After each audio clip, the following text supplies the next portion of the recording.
في الأرض كذلك يضرب الله الأمثال.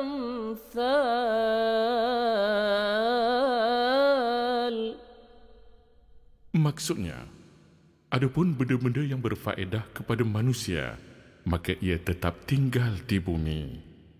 Demikianlah Allah menerangkan misal-misal perbandingan. Surah Ar-Ra'd ayat 17.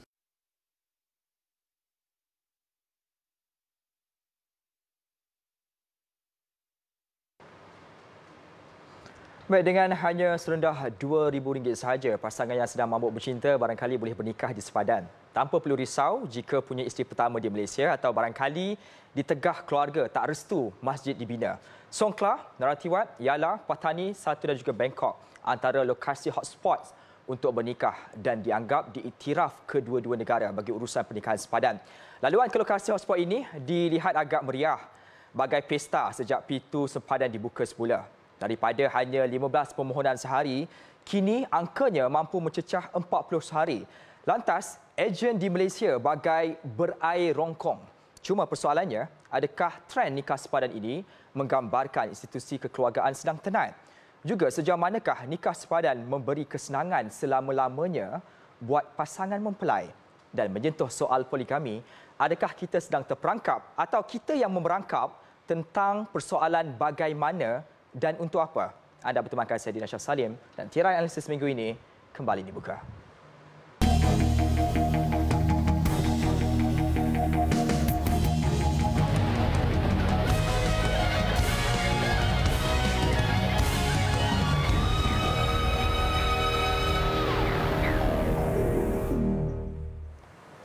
Assalamualaikum dan salam sejahtera. Kahwin di sempadan, mudah atau mudarat? Dua individu sudah pun bersedia bertemankan saya membicarakan isu yang terus mendapat tempat dari kalangan masyarakat sejak bertahun-tahun lamanya. Di hujung sana iaitu saya perkenalkan dia Tuan Muhammad Syarafi Muhammad Saleh, merupakan pengurusan syariah dan juga perunding keluarga Islam.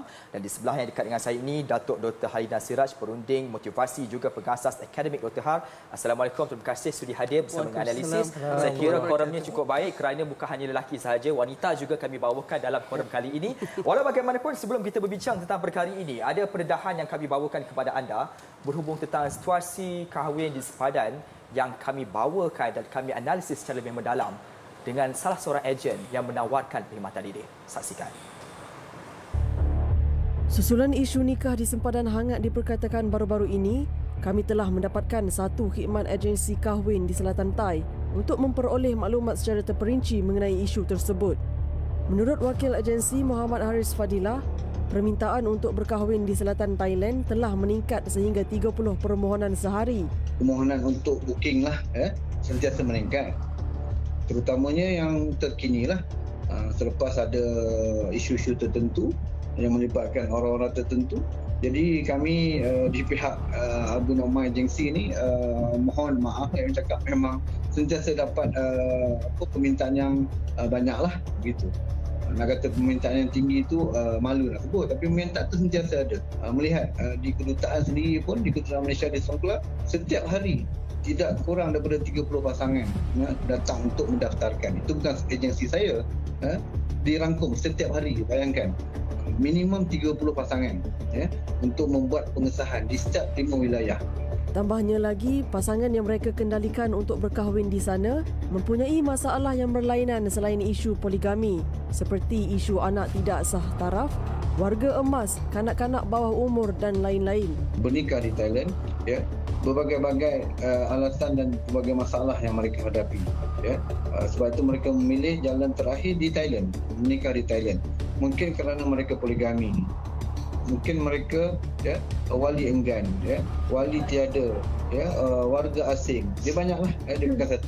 Tapi almost perkara inilah banyakkan poligami dan juga warga asing. Yang ketiga, wali enggan ataupun wali itu tak ada. Jadi nak proses di jabatan-jabatan tertentu di Malaysia mengambil masa yang lama, proses yang lama. Ada yang peringkat umur serendah belasan tahun hingga yang sampai senior citizen. Mereka ni anak sah taraf. Tapi bila pergi ke satu-satu tempat tertentu, saya tak maksudkan di mana dan siapa, ya, hingga mereka terpaksa disuruh buat pengakuan, ya, anak tak sah taraf. Itu berlaku. Hingga kalau tak mengaku begitu, kami tak akan uruskan pernikahan puan.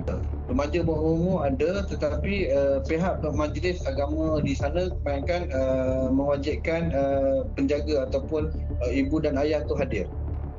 Paling tidak salah seorang, ibu ataupun ayah, pasangan warga senior citizen. Ya, ini pun saya hadapi juga. Mereka mengadukan saya, tak kalah kami dah tua-tua ni nak kena ambil test HIV, tak kalah kami tua-tua ni pergi kursus lagi. Jadi perkara itu menyebabkan mereka yang dah umur 60, ya, dah nak kata pupu panggil rumah pergilah kata, ya, nak kena buru-buru. Jadi perkara ni kalau mungkin warga senior citizen mungkin dipermudahkan, ada satu cara yang boleh diuruskan, tak perlu nak pergi ke Thailand. Agensi kahwin di sempadan yang sah perlu mendapatkan perakuan daripada Thailand dan Malaysia bagi mengelakkan pasangan berdepan dengan masalah apabila ingin mendaftarkan perkahwinan mereka kelak. Dan macam mana kita mendapatkan kelulusan secara legal, kita mesti ada pendekatan yang kedua, iaitu mesti ada kerjasama kita dengan pejabat agama di sini, dengan JAKIM dan juga di pejabat-pejabat agama di sebelah pantai untuk melibatkan diri kita secara terus dengan mereka hingga mereka meyakini kita. Bagaimana yang mengatakan ejen yang tidak legal. Mungkin mereka meletakkan sesuatu perkara itu bukan pada tempat dia. Contohnya di pernikahan itu bukan tempat yang diperakui, diiktiraf oleh kerajaan Malaysia, oleh JAKIM itu sendiri. Sedangkan ada 5 wilayah di selatan Thai ini yang diperakui oleh JAKIM, iaitu wilayah Satun, wilayah Songkhla, wilayah Narathiwat, wilayah Yala dan wilayah Patani. Dan mereka mesti berada di center of Islamic mereka di setiap wilayah tadi. Mungkin boleh dilihat semula bagaimana peraturan-peraturan yang berlaku untuk memudahkan pasangan orang Islam kita dan Malaysia untuk berurusan nikah. Itu saja kami minta. Jadi kalau menyusahkan apa yang kami boleh sebut, tentu lebih ramai lagi yang akan datang untuk memohon pertolongan kepada ejen-ejen. Baik, itu adalah pendedahan yang telah pun dikemukakan oleh ejen yang menguruskan secara langsung. Realitinya memang benar berlaku peningkatan. Ia bukanlah satu perkara yang digembar-gemburkan, tetapi itulah realiti di lapangan. Cuma saya nak mendapat reaksi awal daripada pendedahan dilakukan oleh ejen yang menguruskan hampir 30 pasangan setiap hari. Soalan ini saya nak ajukan dahulu kepada Datuk Dr. Halinah. Datuk Dr. Halinah, saya lihat ada 2 perkara penting yang diajukan sebab punca berlakunya peningkatan tersebut. Isu poligami saya letak tepi dahulu kerana isu ini saya akan bincang lebih dalam lagi. Tetapi saya nak menyentuh soal bagaimana kesusahan yang dihadapi oleh pasangan-pasangan yang punya niat murni untuk mendirikan rumah tangga. Soal dokumentasi, proses, birokrasi dan kebanyak lagi perkara-perkara yang akhirnya menyebabkan mereka melihat bahawasanya seolah-olah perkahwinan itu satu perkara yang menyusahkan. Maka jalan selamat dan mudah untuk dilakukan adalah memilih pilihan kedua yang memudahkan, yang telah pun diiktiraf juga oleh negara lain dan kita juga mengiktirafkannya juga. Dalam konteks ini, pandangan awal daripada Datuk Doktor dahulu, kita ni nak letak tujuannya apa bila kita mahu memastikan supaya pernikahan itu diiktiraf di Malaysia? Adakah kita mahu memastikan soal proses dokumentasi itu didahulukan dahulu ataupun kita sebenarnya nak mendahulukan soal membina sebuah keluarga?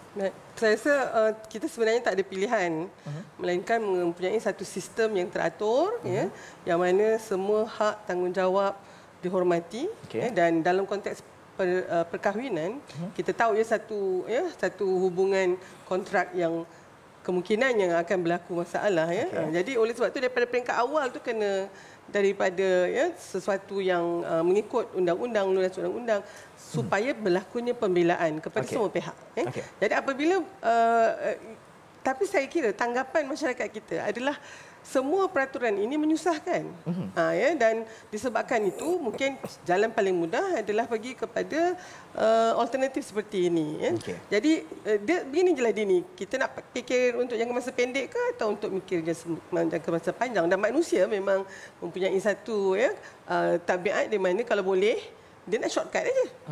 Jadi saya kira kesedaran bahawa peraturan undang-undang lunas yang ada ini sebenarnya adalah untuk kebaikan kita dan bukannya untuk menyusahkan kita. Baik, dalam konteks yang sama juga saya menilai tadi disebut antara salah satu puncanya kerana mahu berpoligami dan ianya juga perlu diakui oleh pengurusi jawatankuasa Hal Ehwal Agama Islam Negeri Polis Ruzaini Haq Rais yang menyebut bahawasanya 70% mereka yang menikah di sepadan ini kerana mahu berpoligami berbanding dengan 25% disebabkan punca-punca seperti tadilah kita sebut isu keluarga tak restu, isu dokumentasi dan sebagainya. Persoalan saya ketika ini, mengapa poligami menjadi pilihan utama? Adakah kerana kegagalan pasangan itu memahami terma keadaan poligami yang dibenarkan oleh syarak menurut undang-undang dalam negara ataupun sebenarnya ketakutan si suami itu sendiri untuk berhadapan dengan isteri pertama yang mempunyai satu stigma bahawasanya bila poligami saja tak rela untuk dimadukan walaupun hakikatnya suami itu mempunyai kemampuan dan boleh berlaku adil. Pandangan daripada daripada tuan sendiri. Baik, berkenaan dengan isu poligami ini sebenarnya pertamanya kita kena faham bila satu permohonan poligami nak dibuat, kita akan rujuk kepada badan berautoriti kita lah, iaitu Mahkamah Tinggi Syariah. Di setiap negeri memang ada dan perkara ini yang menjadi kerisauan dan kegusaran saya kira suami-suami yang nak berpoligami lah. Mereka bimbang sekiranya permohonan yang diajukan di mahkamah ini tidak diluluskan oleh pihak mahkamah. Lalu dia akan menganggap kata mahkamah undang-undang kita ni menyusahkan dan membebankan dan sebagainya, sedangkan hakikatnya mereka hanya fikir nak berkahwin. Sedangkan badan berautoriti kita iaitu mahkamah kita sendiri, kenapa kita perlukan kepada permohonan adalah untuk menilai pertama apakah sebab utama poligami itu nak dijalankan. Itu yang pertama. Yang kedua, adakah kemampuan suami itu untuk menikahi seorang lagi patut atau perlu. Kalau kata patut dan perlu, dan tidak ada masalah. Pengalaman kami mengenalikan kes-kes yang melibatkan poligami ini, dua-dua kita ada. Pengesahan poligami, permohonan poligami pun ada. Bagi saya permohonan poligami ini dia lebih mudah sebab bila suami itu mencukupi syarat. Syaratnya adalah yang pertama dia boleh mengadili isteri dengan baik, maknanya memberi nafkah zahir dan batinnya dengan baik dan sebagainya. Kemudian dari sudut tanggungjawab dia sebagai suami, dia boleh jalankan dengan baik. Dia bermasalah dengan isu yang pengesahan poligami ini tadi. Kita rujuk VT tadi, dia ada masalah berkenaan dengan takut isteri pertama dan sebagainya. Sebenarnya bukan isu tu. Isu takut isteri pertama ni sebagai yang kata sebab nak melarikan diri daripada undang-undang. Berkata undang-undang ini dibuat adalah untuk mengharmonikan ataupun menjaga masalah ke semua pihak. Bukan satu pihak saja. Bukan pihak saya, bukan pihak Prof saja, tapi pihak semua sekali. Tapi bila orang tu merasakan undang-undang itu tidak kena dengan dia punya selera, dia merasakan bahawa itu adalah satu perkara yang akan membebankan dan menyusahkan kita. Baik. Saya tertarik dengan jawapan ini. Meskipun bahawasanya undang-undang itu dilakukan bertujuan untuk menjaga pihak-pihak, syarat seperti saya sebut di awal tadi, syarat itu telah pun dipenuhi oleh seorang pemohon ataupun suami tersebut. Tetapi kalaulah diakui oleh mahkamah kemampuan itu ada, keadilan itu boleh dilakukan berdasarkan kepada kemampuan yang telah pun diberikan. Tetapi penolakan daripada seorang isteri pula, adakah wajar untuk kita memberikan penolakan seorang isteri pertama itu sebagai sebab utama permohonan itu harus dihalang? Pandangan daripada doktor? Bila bercakap tentang poligami ini, dianya memang satu isu malas segar, malas hijau. Dan saya bercakap tentang ini dah 20 tahun. Bagaimana kita nak berbincang tentang satu masalah yang rumit, yang mana satu pihak memang nak sangat, sementara satu pihak lagi memang tak mahu. Jadi dan ini memang satu yang fitrah sebenarnya. Kalau orang lelaki kita tanya nak kahwin tak, dia kata tak ada, itu tak normal. Dan kalau misalnya orang perempuan pula kita kata nak tak suami berkahwin seorang lagi? Dan itu pun tak normal juga. Jadi bagaimana kita nak berada di dalam satu situasi yang harmoni, dan disebabkan itu pandangan seorang isteri itu, khususnya isteri sedia ada, memang wajar untuk kita pertimbangkan kerana perkahwinan suami itu akan mempunyai impak kepada kehidupan dia dan anak-anak. Jadi sepatutnya saya kira betul lah macam Tuan Syarafi kata, bila tak kena dengan selera dia, dia tak boleh, dan hakim pula memang mempertimbangkan semua ini. Dan salah satu lagi adalah apabila isteri yang sedia ada yang merupakan orang yang paling tepat untuk mengetahui tentang adil dan tanggungjawab itu. Jadi pertimbangan itu mesti melibatkan isteri sedia ada dan juga anak-anak. Okey, saya tertarik dengan keadaan normal tak normal seperti tadi apabila kita bercakap soal pemikiran dan kehendak manusia itu. Kalau lelaki kata tak nak berpoligami macam tak normal lah kan. Begitu juga bagi si isteri. Saya nak merujuk kepada surah An-Nisa ayat ketiga yang memperjelas tentang hukum berpoligami dan ada peringatan diberikan tentang keadaan berpoligami ini, soal keadilan yang perlu diletakkan. Bagi dia juga berpoligami tujuannya tidak lain tidak bukan penyatuan ummah dan banyak lagi perkara-perkara yang positif dilakukan dalam konteks ini. Dan dia tidak dilakukan secara sorok-sorok. Saya nak berbaik bagaimana situasi yang berlaku ketika ini. Asas poligami itu sebenarnya dibenarkan dalam Islam itu sendiri. Dia tidak haram, tidak berdosa, tetapi persoalannya mengapa ada pihak yang mengambil jalan berpoligami secara sorok-sorok sehingga mereka terbang ke negara sepadan untuk bernikah?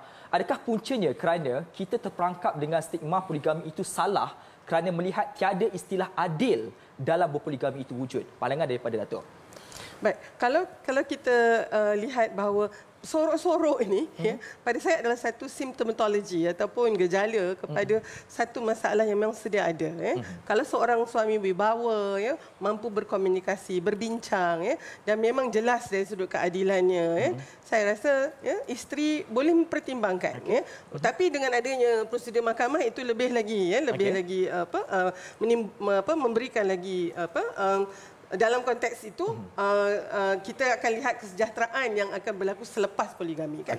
Tapi kalau seorang tu tahu dia sebenarnya tidak adil, isteri yang ada ni pun tak dididik, anak-anaknya pun tidak, dan mungkin ada masalah, dan masalah ini ala P.Ramlee lah kan, madu tiga, bila tak ni kahwin yang kedua, bila yang kedua kahwin yang ketiga. Sebenarnya masalahnya itu adalah kerana pada saya tiadanya wibawa seorang suami sebagai lelaki dan merasakan bila ada je masalah maka jalan keluarnya adalah perkahwinan yang kedua atau yang ketiga. Dan sekiranya dia tahu nak pergi mahkamah ni mesti tak dapat punya, jadi dia pergi cilok lah, dia pergilah ke alternatif yang sebagaimana yang kita rasa. Adil, satu perkataan yang menggambarkan banyak perkara, dan bercakap soal adil, saya nak menilai siapa yang berhak untuk mentafsirkan adil itu apa, dan siapa yang berhak juga mempunyai hak untuk mentafsirkan soal adil ini. Soal itu saya akan ajukan nanti kepada seorang peguam kita. Kita akan kembali semula dalam analisis.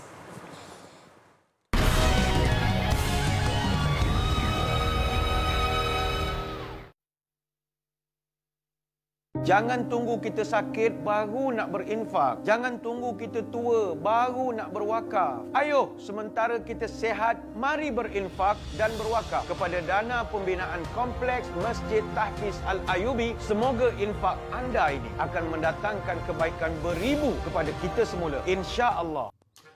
Dek, apa makanan yang ada, Dek? Semua ada, Kak. Apa yang kalau makan tak menggemukkan, Dek? Bagi Haji, inilah mihun tom yam lah, Dek. Mihun tom yam satu, ya? Satu. Tapi serainya tak nak banyak, ya, Dek. Ya. Lepas itu, udang dia tu kalau boleh siap kopek lah, Dek. Ya. Kulit dia tajam. Dek. Saya nak goreng, ya, Dek. Ya. Bukan sop-sop, ya. Tapi minyaknya sikit aja. Kalau boleh pakai olive oil, lagi bagus. Dek. Sudu garpu tak ada ke? Ni, Kak. Sudu garpu yang plastik tak ada ke, Dik? Ini besi, takut dah berkarat, takut tak bersih lah, Dik. Pinggan, bagi Acik pinggan kaca, ya. Kalau tak ada, tak apa, pinggan plastik pun boleh, tapi yang warna gelap-gelap. Kalau warna terang, takut Acik silau.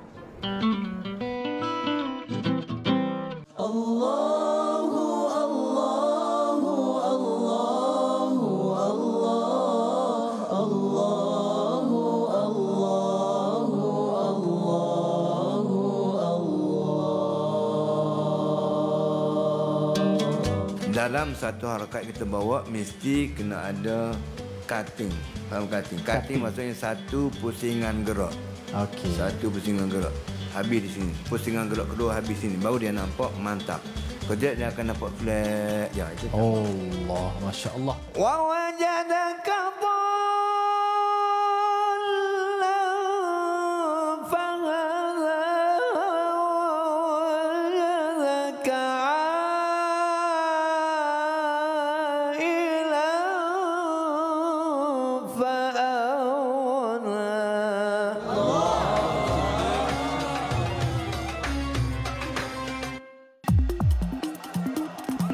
جلوبال هجرة عربية لهذا الأسبوع ستبدأ بمناظر خضراء في أرض مكة المكرمة.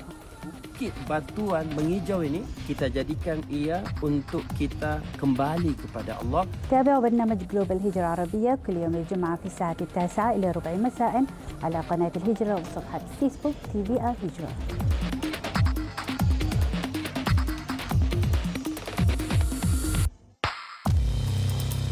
ومن فرج عن مسلم كربة فرج الله عنه بها كربة من كرب يوم القيامة. Ayuh sahabat, kita bersama membantu dan berinfak kepada pembinaan Masjid Taman Seri Impian. Semoga infak anda, segala kesusahan dipermudahkan dan dilapangkan oleh Allah Subhanahu wa taala.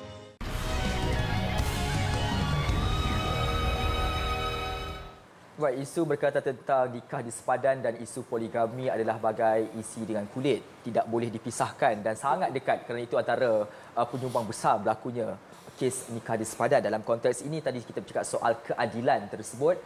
Soal keadilan ini saya rujuk tentang ayat Al-Quran dalam surah An-Nisa ayat ke-129 memperjelas tentang keadaan adil yang sukar untuk dilihat dalam hal poligami. Bila kita cakap soal adil ini dan juga mampu seringkali menimbulkan tafsiran yang berkecamuk dalam kalangan pihak-pihak sebab masing-masing punya tafsiran tersendiri. Maka dalam konteks ini saya nak bertanya kepada Tuan, siapakah sebenarnya yang boleh menyelia frasa adil dan mampu? Adakah si suami ataupun itu adalah hak isteri untuk mentafsirkannya ataupun barangkali undang-undang ada menyentuh tentang perkara ini? Baik, berkenaan dengan isu adil ni sebenarnya bila kita bercerita macam Dini cakaplah, masing-masing dia ada penafsiran masing-masing dan masing-masing merasakan keadilan itu on side aku. Okey, dia rasa adil itu perlulah melaksanakan tugas aku dan di pihak suami kata adil itu ialah bila aku dibenarkan untuk berkahwin dua. Tapi yang sebenarnya untuk menafsirkan perkataan adil ataupun frasa adil itu adalah kita akan kembali ke mahkamah. Maksudnya semasa permohonan poligami itu dibuat, mahkamah akan menilai dari sudut sebab apa dalam peruntukan kita Prof, kita ada satu section berkenaan dengan poligami. Dalam permohonan poligami itu dalam satu section itu dia sebut mahkamah akan memanggil isteri ataupun isteri-isteri siada kalau dia lebih daripada seorang isteri lah untuk bertanyakan ataupun untuk buat siasatan.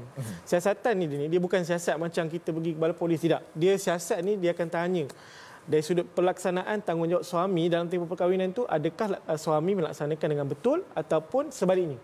Dari situlah mahkamah akan menafsirkan adakah suami ini seorang yang adil dan adakah isteri ini seorang yang menjalankan tanggungjawabnya sebagai seorang isteri. Jadi bila segala aspek itu dipenuhi, jadi apa sebab lagi untuk mahkamah tidak membenarkan perkahwinan itu dijalankan. Jadi sebab itulah kita sebagai mahkamah undang-undang pun kita akan nasihatkan janganlah pergi ke sempadan ataupun kahwin di luar negara tanpa melalui proses yang betul. Sebab tajuk kita pun mudah atau mudarat. Jadi kalau tanya saya, mudahnya di awal, mudaratnya akan datang kemudian. Itu yang kita takut tu. Okey, baik, dalam konteks ini juga soal adil itu seringkali dilihat dalam konteks lelaki khususnya, soal adil dalam memberikan nafkah, khususnya nafkah harta. Sudah ada gaji yang berpuluh ribu mengatakan sudah cukup untuk memasang 2 dan 3. Kita nak menilai soal adil itu secara lebih meluas. Datuk, dalam rumah tangga, adakah semata-mata memberikan nafkah harta sudah memadai untuk menilai soal keadilan itu wujud dalam sebuah keluarga? Tentu sekali tidak. Sebab di situ kita lihat bahawa antara tanggungjawab suami dan isteri adalah untuk memberi kasih sayang, untuk memberi rasa selamat, untuk menghormati satu sama lain. Poligami ni kita tengok, terutamanya yang bersembunyi-sembunyi dan menyorok ni, beberapa tahun barulah isteri tahu. Bila isteri itu dapat tahu, isteri sedia ada, dia perasaan itu dibohongi, dipinggirkan, dikesampingkan. Dan rasa tidak dihormati itu kan. Jadi mungkin orang lelaki mungkin rasa benda itu tak berapa tak apa. Itu sebabnya nasihatnya Dini adalah kahwin je dulu kan kahwin je dulu, nanti bila isteri ni tahu dia marah-marah sekejap je. Saya rasa itu satu nasihat yang sangat tidak bertanggungjawab dan sangat tidak sensitif dan peka terhadap perasaan isteri, anak-anak. Saya dalam satu kajian tunjukkan, bukan satu je Dini, banyak kajian, anak-anak yang ibu bapanya berpoligami dan seterusnya menghasilkan polemik ini memang sangat terkesan. Dan di situ juga adil itu juga bukan hanya adil dari sudut itu perhatian, kasih sayang kepada anak-anak itu juga. Dan pesan nenek saya, dia kata orang lelaki ni kalau nak anak-anak sayang, kahwin seorang aja. Sebab anak-anak ni bila dia tahu tengok ibunya dianiaya, ibunya dipinggirkan ni, rasa marah ke ayah tu memang lama. Jadi itu semua pada saya kita jarang sebut. Yang kita sebut, dia boleh bagikan nafkah, dia boleh bagi rumah, bagi kereta. Tetapi inilah juga yang Rasulullah minta dalam doanya supaya Allah tidak menghukumnya terhadap sesuatu yang dia takkan mampu untuk bersikap adil, khususnya dari sudut kasih sayang. Saya mungkin sayang kalau saya suami, isteri pertama lebih daripada isteri kedua atau selalunya isteri kedua lah lebih daripada isteri pertama. Yang itu tu tak dapat yang dibahagi tu. Tetapi yang kita bimbang ni bagaimana impaknya kepada orang lain itu dari sudut emosi, dari sudut moral, akhlak, kerana dalam konteks yang sama, bapa yang begini dia memberikan mesej yang sangat jelas kepada anak-anaknya, anak-anak lelakinya, anak-anak perempuannya, dan itu sebenarnya salah satu daripada tanggungjawab mendidik anak tentang keadilan, bukan hanya dari sudut makan minum, tapi juga dari sudut kasih sayang, pendidikan, dan itu sebenarnya yang harus kita orang kata berikan tumpuan dan keutamaan juga. Baik, dalam konteks ini saya nak menilai kembali berkaitan tentang status perkahwinan yang dilakukan di luar negara. Kalau saya lihat kembali kenyataan-kenyataan dikeluarkan di dalam negara ini, sebagai contoh Pengerusi Majlis Agama Islam Selangor MAIS Tan Sri Abdul Aziz Muhammad Yusof ada mengeluarkan kenyataan bahawasanya Selangor dari segi undang-undang tidak mengiktiraf perkahwinan yang berlaku di sepadan. Dalam konteks ini saya nak menilai bagaimana kita mahu memahami konsep syarak dan juga konsep perundangan. Pandangan daripada Tuan Peguam dalam konteks ini, secara asasnya perkahwinan itu kalau cukup rukunnya maka sahlah walau di mana pun ianya dilakukan. Tetapi kalau dalam konteks perundangan sebagaimana kes di Selangor ini ia tidak diiktiraf. Bagaimana kita nak memahami dua konsep ini? Soal satu perkahwinan yang sah tetapi tidak pula diiktiraf oleh sesuatu negara ataupun negeri tersebut. Dia istilahnya dia macam ni, dia ada dua perkataan dekat dalam kenyataan ini tadi. Yang pertama ialah perkataan sah. Betul. Yang kedua perkataan iktiraf. Betul. Alright. Perkahwinan ni bila kita cukup rukun nikah dan syaratnya, sahlah pernikahan itu berlaku. Okey, itu memang asas kita kena faham. Cuma dari sudut pengiktirafan, kenapa Selangor tidak mengiktiraf perkahwinan yang dijalankan di luar negara atau sepadan dan sebagainya? Sebab dia perlukan kepada proses mengesahkan. Mengesahkan pernikahan yang berlangsung itu kerana kebiasaannya dia ni, bila kes-kes begini dibawa ke mahkamah, dia akan bermasalah di peringkat siasatan semasa kita nak cek rukun nikah tu. Okey, dan paling jelas biasanya bila pernikahan poligami ini berlaku, yang bermasalahnya Prof di bahagian wali tu. Wali yang menikahkan pihak-pihak. Okey, mungkin ada yang kata alah nikah di Thailand, kawan saya nikah di Thailand pun lepas juga, tak ada masalah dan sebagainya. Tapi kita kena ingat, di mahkamah kita akan nilai kes by kes basis. Setiap kes itu tidak sama. Jadi bila dibawa, hanya hakim saja boleh tentukan sama ada wali tersebut adalah wali yang diiktiraf ataupun wali itu mendapat taudiah dan sebagainya daripada pihak kerajaan Thailand dan sebagainya, ataupun mana-mana tempat lah yang menjalankan pernikahan tersebut. Sebab itulah kerajaan Selangor dia mengambil pendekatan dia tidak mengiktiraf. Maksudnya pernikahan itu akan dianggap seperti tidak berlaku sehinggalah proses pengesahan dilakukan di mahkamah. Yes. Itu yang akan berlaku. Saya ada persoalan lebih lanjut berkaitan tentang soal iktiraf tak iktiraf ini sebentar nanti, tapi kita akan beristirahat dahulu dan kemudian kita akan bersama dengan individu yang pernah mengalami situasi ini 4 atau 5 tahun sengsara kerana sorok-sorok itu berlaku. Kami akan bawakan individu tersebut dalam analisis.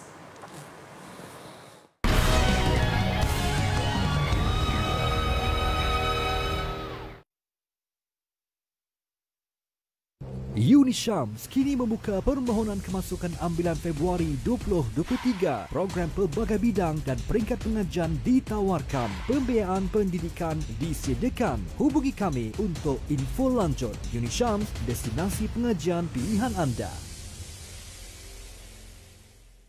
Labbaik Allahumma labbaik. Ramadan dah nak dekat. Tunggu apa lagi? Inilah masanya anda tunaikan umrah bersama Ar-Rizwan Travel and Tours. Kembara syariah masa kini dengan penerbangan terus tanpa transit serta mutawif yang berpengalaman. SMS TM Umrah sekarang ke 6886 dan nikmati pengalaman umrah bersama kami.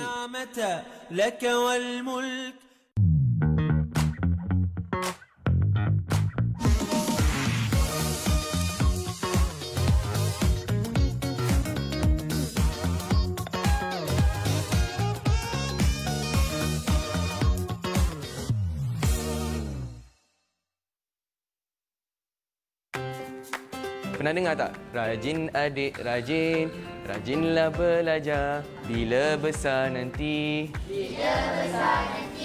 boleh tunjuk ajar. Boleh tunjuk ajar. Ayah juga ibu, Ayah juga ibu. gembira selalu Gembira selalu melihat adikku melihat adikku rajin baca buku. Sesungguhnya harta seseorang hamba tidak akan berkurang kerana sedekah. Ayo gandakan rezeki dan pahala dengan berinfak dan berwakaf kepada dana pembinaan Masjid Al-Muttaqin, Antara Gapi, Serendah, Hulu Selangor sekarang. Kanak-kanak lelaki warga asing ditemukan dalam kontena di kawasan Pelabuhan Barat Klang selepas terkunci dalam kontena berkenaan selama 6 hari. Menteri Dalam Negeri Datuk Seri Saifuddin Nasution Ismail berkata tiada unsur pemerdagangan manusia terhadap kanak-kanak bernama Fahim itu. Dan bila dia tiba di pelabuhan, kontena diturunkan dan didapati ada satu kontena yang ditemui seorang budak lelaki lah ya. Nama dia Fahim. Dan dia satu-satunya yang ditemui lah. Ya. Jadi laporan polis dibuat, disiasat, dia kemudian dibawa ke pemeriksaan kesihatan. Kebetulan dia demam, dia tak berapa sihat. Dan kemudiannya proses untuk dia dihantar pulang itu dibuat mengikut saluran undang-undang.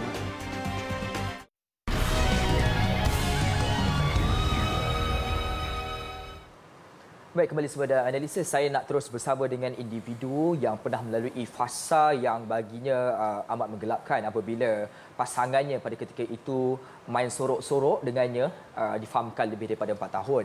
Dan saya nak bersama dengan beliau ketika ini secara panggilan telefon. Assalamualaikum. Saya gelar namanya sebagai nama semarak itu Puan Siti. Puan Siti, boleh dengar suara saya? Ya, saya dengar. Puan Siti, mungkin boleh kongsikan kepada penonton analisis ketika ini apa yang sebenarnya terjadi ketika itu, berapa lama tempoh permainan sorok-sorok itu dilakukan dan bagaimana sebenarnya Puan Siti menyedari modus operandi bekas suami tersebut? Okeylah. Saya bermula daripada dia ada cakap, dia ada kenal seorang ibu tunggal ni, anak seorang kan. Dia kata dia ingin nak ambil dia itulah individu tu sebagai isteri dia. So saya pun cakap dengan keadaan kami tak mampu, jadi tak layaklah untuk kami berpoligami kan. Tak mampulah.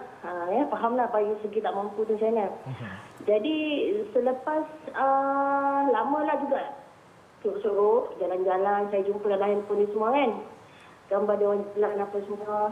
Saya jumpa SMS dia orang semua masih berkawan lah. Dia blok tapi dia buka balik kan.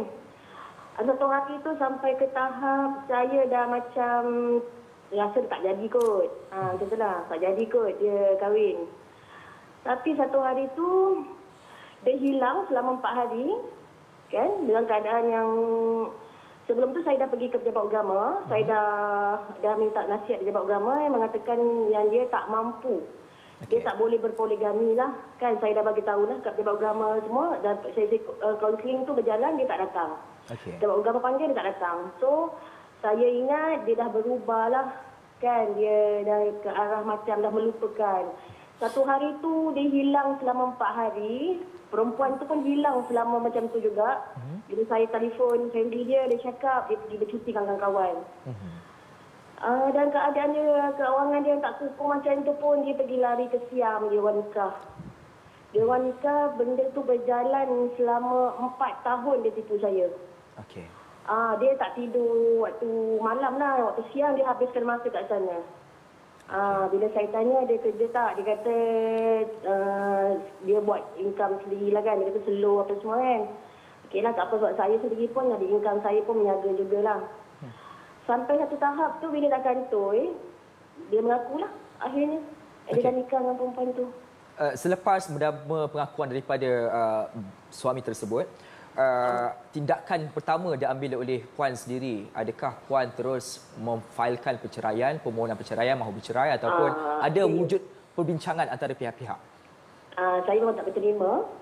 Dan perempuan tu pun Saya pun marah maki saya call, saya marah perempuan tu kenapa dia orang nikah juga sedangkan saya tak bagi, dia tak mampu. Saya cakap macam tu. So dia orang masih lagi berdegil. Jadi benda tu, isu tu berpanjangan sampai satu hari tu selepas daripada satu insiden berlaku. Satu insiden berlaku ke atas bekas suami saya. Setahun dia sakit, saya jaga dia. Dan saya tak bagi pihak sana pun jaga. Saya jaga dia sampai dia pulih sikit lah. Dan bila dia dah pulih macam tu, dia bawa saya ke mahkamah syariah sebab saya tak boleh terima poligami ni. Kan, dengan keadaan saya yang masa tu kena anxiety teruk, tak boleh berfikir. Dia lepaskan saya dengan talak 1. Dia pejabat agama. Satu soalan paling besar saya nak bertanya kepada Puan. Dalam tempoh mereka sudah pun menjadi pasangan suami dan isteri tanpa pengetahuan daripada Puan, adakah bekas suami Puan ketika itu menjalankan tanggungjawabnya dengan baik kepada Puan? Tak ada. Tidak? Saya kena cari rezeki sendiri. Saya kena cari duit sendiri dan saya setiap hari bergaduh dengan dia. Hidup saya tak aman lah, senang cakap. Selama dia kantor itu, senang saya cakap, semenjak dia kenal perempuan tu, rumah tangga kami memang tak pernah aman lah. Saya pun tak boleh terima apa yang dia buat pada saya dan dia tetap bertegas dengan perempuan tu. Sampai sekarang lah, dia macam sikap dia tak pernah berubah. Baik. Dia dah lepaskan saya, lepas macam tu je. Tak ada apa-apa yang ditinggalkan lah. Baik. Terima kasih Puan Siti atas perkongsian ini. Satu perkongsian yang bakal memberi pengajaran kepada kita masyarakat Malaysia. Ada anak tak? Saya nak bertanya, ada anak ataupun tidak? Saya dah anak 3 orang. Anak 3 orang. Baik, terima kasih sekali lagi atas perkongsian ini. Datuk Doktor, satu kisah yang saya nak tanya ini, adakah ini satu kisah biasa didengar dalam kalangan masyarakat? Modus operandi yang sama seringkali dilakukan oleh para lelaki seperti ini? Saya sebagai seorang wanita, seorang ibu, seorang isteri, kisah begini sangat meruntun. Dan saya rasa sepatutnya kita panggil suami dia tu hari ini untuk kita nak dengar kenapa dia buat macam tu. Betul. Kan? Saya rasa Puan Siti memang patutnya kita cari suami ni yang untuk kita tanyakan kenapa dia melakukan itu. Pada saya, pandangan saya ini, buat masa ni, lelaki yang melakukan ini, dia orang just, orang kata, dibiarkan begitu aja. Kita patut bertanggungjawabkan. Kenapa dia orang buat macam tu? Sampainya lah hati kan ya. Ibu kepada 3 orang anaknya ya. Ini semua saya take things sebab inilah dia yang akan berlaku impaknya ya. Satu dari sudut kesihatan mental ya, dari sudut perceraian. Puan Siti diceraikan ya oleh suaminya. Saya tak dengar yang dia minta cerai begitu, tidak. Dia ya, dan 3 orang anak ni saya yakin mesti terkesan. Ya, jadi boleh tak agaknya ya kita mengambil satu pendekatan yang lebih adil tu ya terhadap semua yang terlibat ini. Dan tentu sekali wanita yang berkahwin ini pun ya, saya pun tak ada terfikir macam mana wanita yang boleh berkahwin dengan seorang lelaki yang menipu isteri pertama dia. Apa jaminan pula suami ni nanti ya tuan tak akan menipu dia pula ya.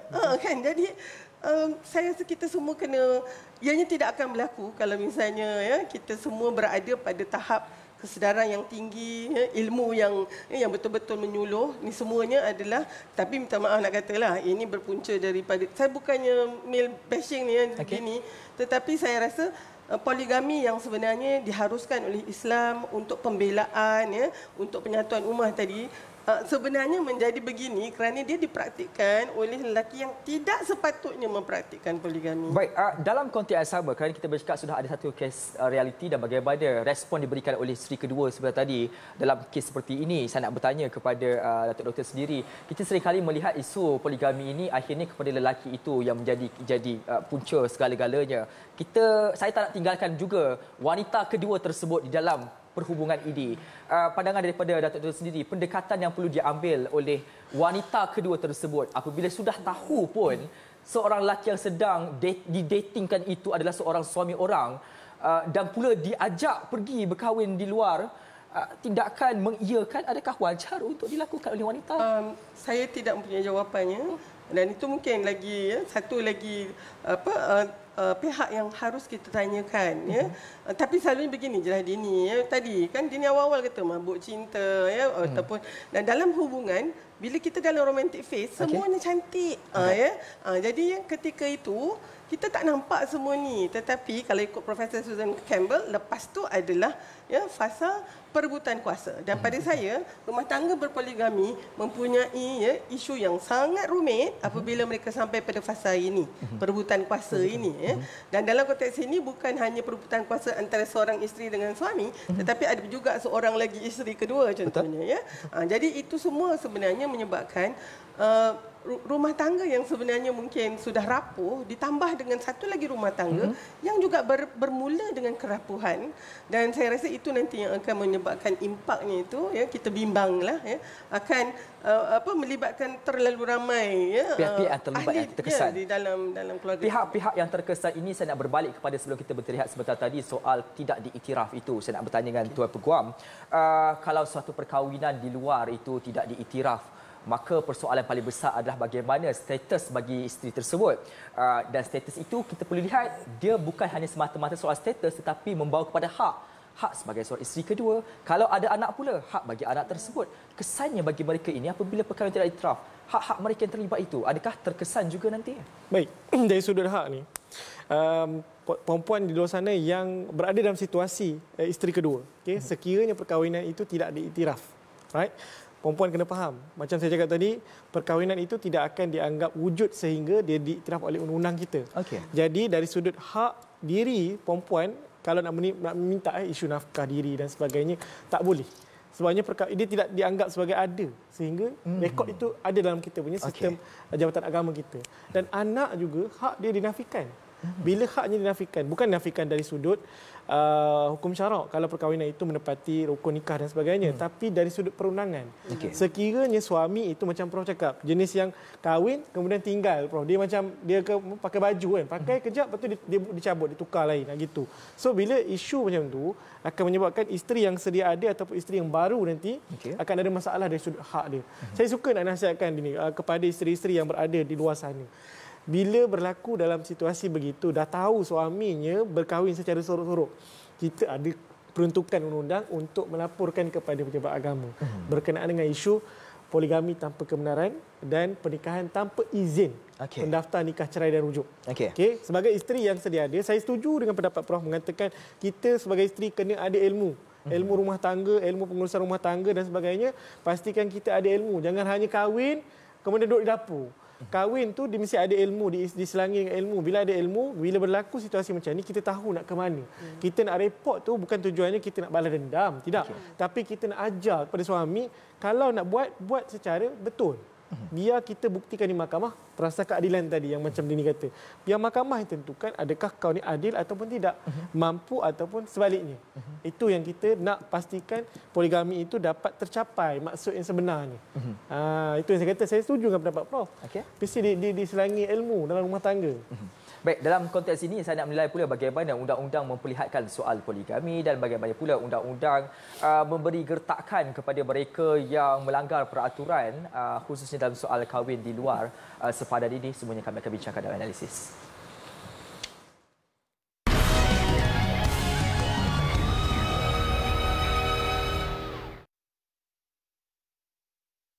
UniSyams kini membuka permohonan kemasukan ambilan Februari 2023. Program pelbagai bidang dan peringkat pengajian ditawarkan. Pembiayaan pendidikan disediakan. Hubungi kami untuk info lanjut. UniSyams, destinasi pengajian pilihan anda.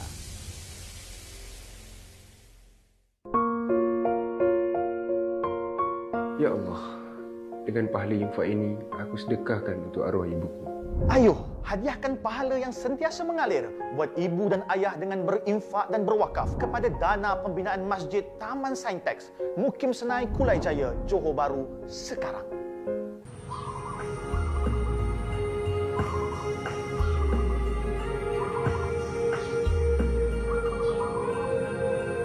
Kami telah diturunkan hujan dengan limpah kurnia dan rahmat Allah.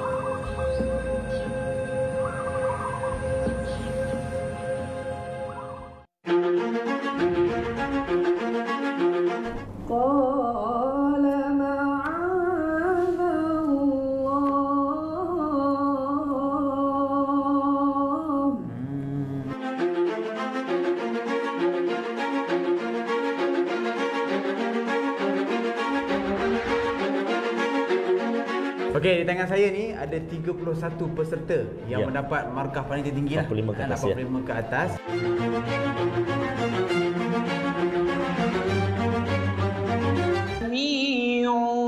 لدينا محضرون.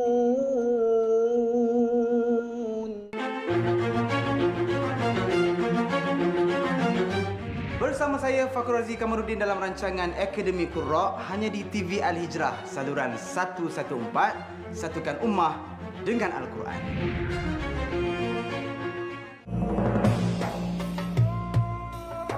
Barang siapa yang mengelokkan wuduknya, nescaya akan eloklah solatnya. Walaupun air itu rupanya mutlak, kita kena tahu memang air itu air yang mutlak. Bukan air itu air sungai, tapi yang dah ditakungkan kemudian dah menjadi mustakmal. Maka kalau nak merasai, nak menikmati hebatnya wuduk, indahnya wuduk, masuklah Islam. Sonok jadi orang Islam.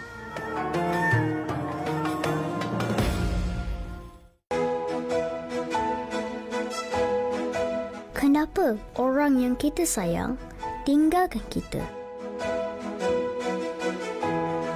Umar kata, manusia akan datang dan pergi, tapi Allah sentiasa ada. Laut ni walaupun dia lagi banyak 3 kali, lagi banyak daripada darat, darat tak pernah tenggelam. That's how amazing Allah.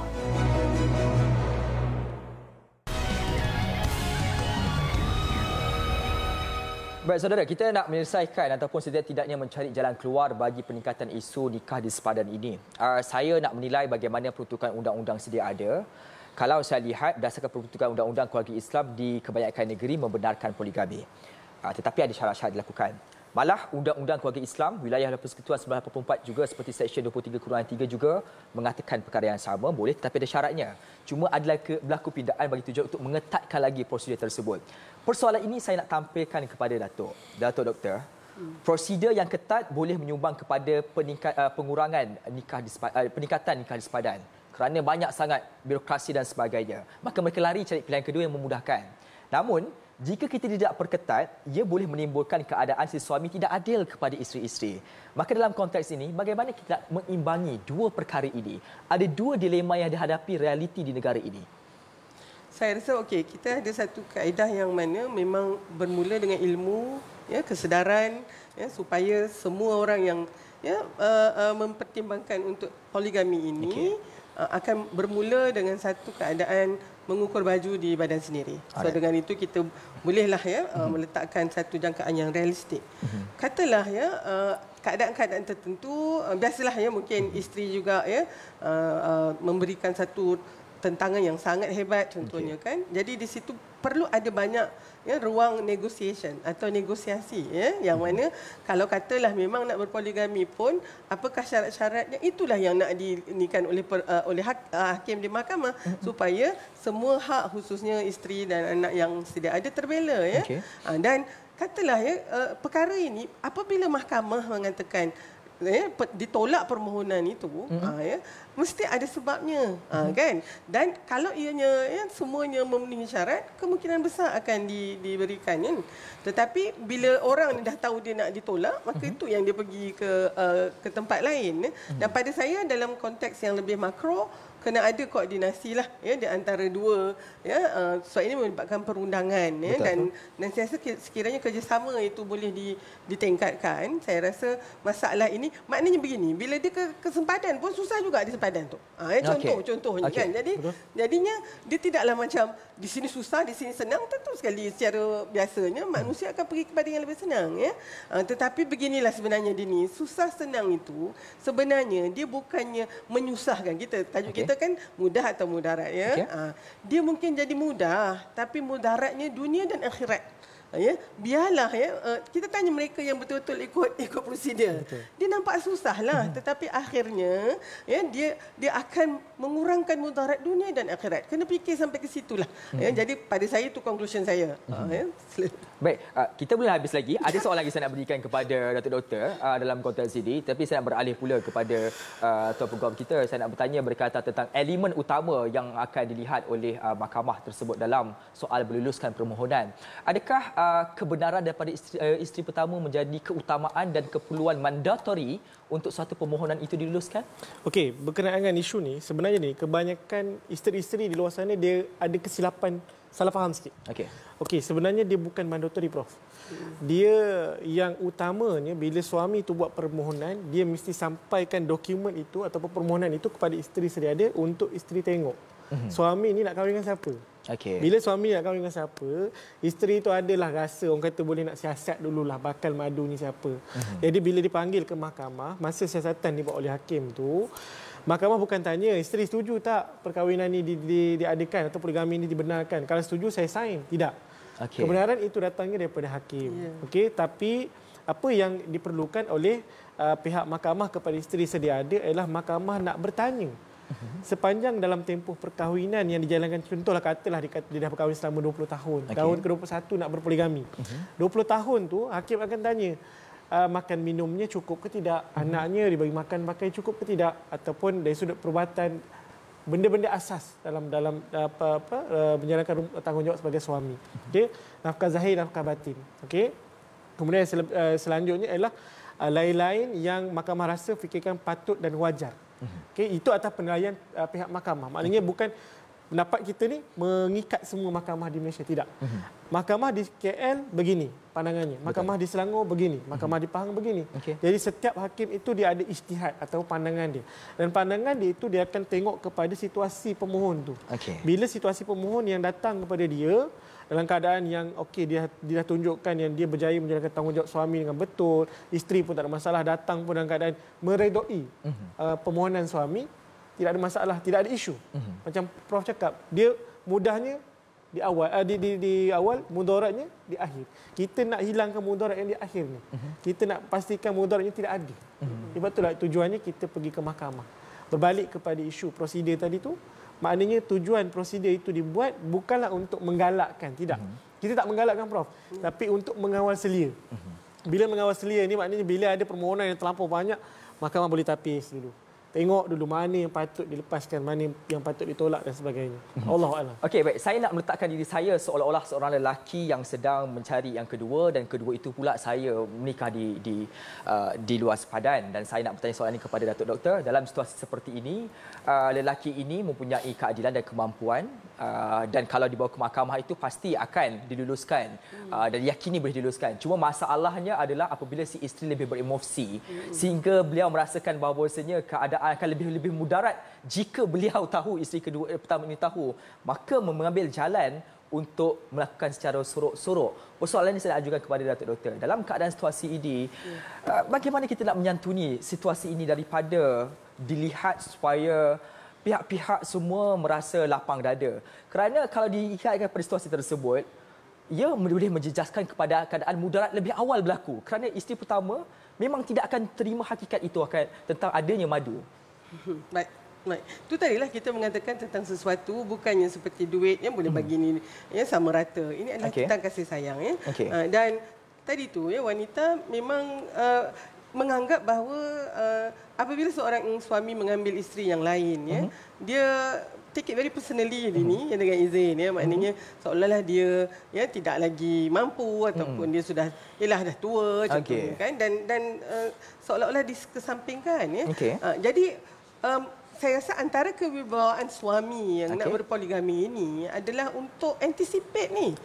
Ya, mestilah. Takkanlah kok tiba-tiba isteri nak melompat yang isteri pertama ni kan. Dia akan melalui fasa ini, dan bagaimana seorang suami yang berwibawa ini boleh menanganinya ya. Saya rasa itu bezanya ya. Dan sekiranya tiba-tiba suami kata kamu tak boleh ni, kamu kena taat, di situlah penderaan berlaku. Dan saya rasa tidak mengejutkan kalau wanita ini yang isteri pertama memilih saja untuk keluar daripada perkahwinan tersebut. Okey, baik. Ringkas saja di pojok ini untuk kedua-duanya. Saya beri masa lebih kurang dalam 1 minit untuk memberikan pandangan akhir. Kalau kita lihat bercakap soal perkahwinan di sepadan ini, ianya memang diakui mudah. Ada duit, asal ada duit boleh jalan. Serendah RM2,000 pun boleh jalan untuk membina sebuah masjid, untuk direalisasikan tersebut. Cuma adakah mudah dan senang ketika itu akan mudah dan senang juga di kemudian hari? Ringkas saja daripada kedua-duanya. Okey, alright. Dari sudut kesimpulannya tuan-tuan, pernikahan yang dijalankan di luar negara ini kita akan nampak mudah di awal dan susahnya di akhir nanti. Kenapa saya kata begitu? Kerana pengalaman kita bila kendalikan kes-kes yang melibatkan pernikahan yang dijalankan di luar negara ini, dia akan menjadi isu bila documentation itu tidak lengkap. Kalau dokumentasi lengkap tidak ada masalah, mungkin kita boleh bantu uruskan. Tapi bila dokumentasi itu tidak lengkap dan hilang dan sebagainya, itu akan menyebabkan mudarat dia di kemudian hari.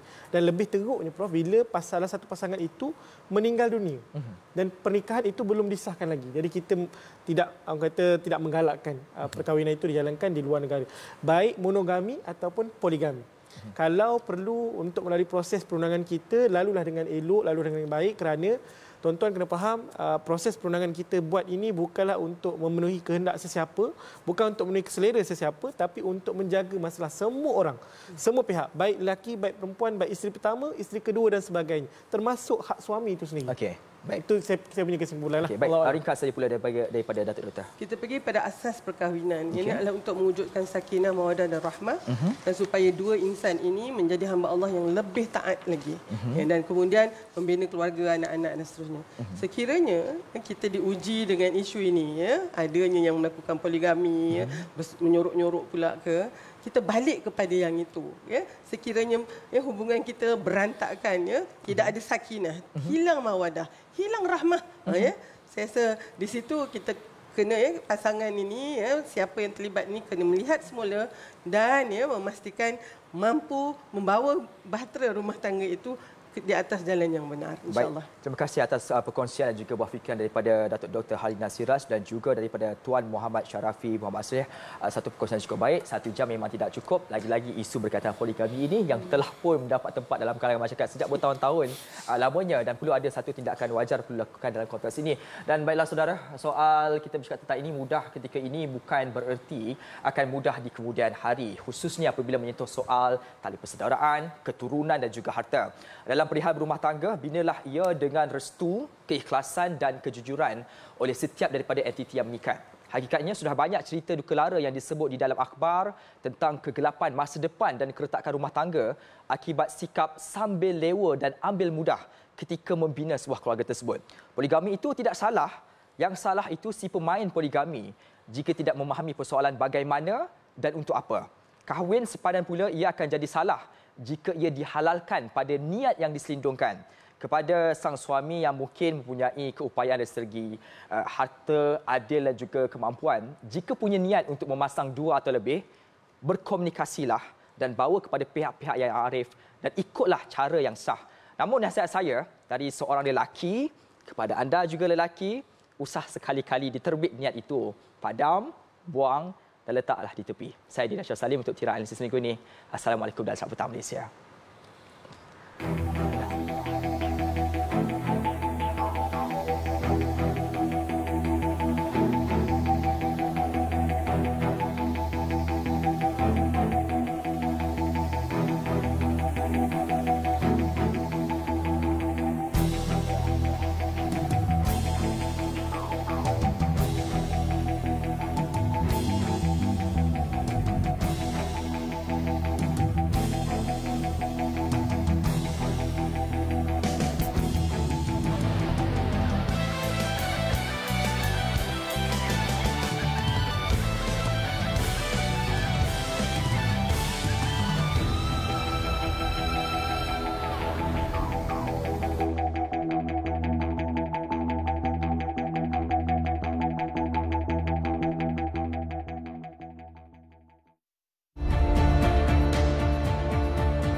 Terima kasih para penonton setia bersama kami di TV Al-Hijrah sepanjang tahun 2022. Pelbagai program telah kami jayakan, platform TV dan digital.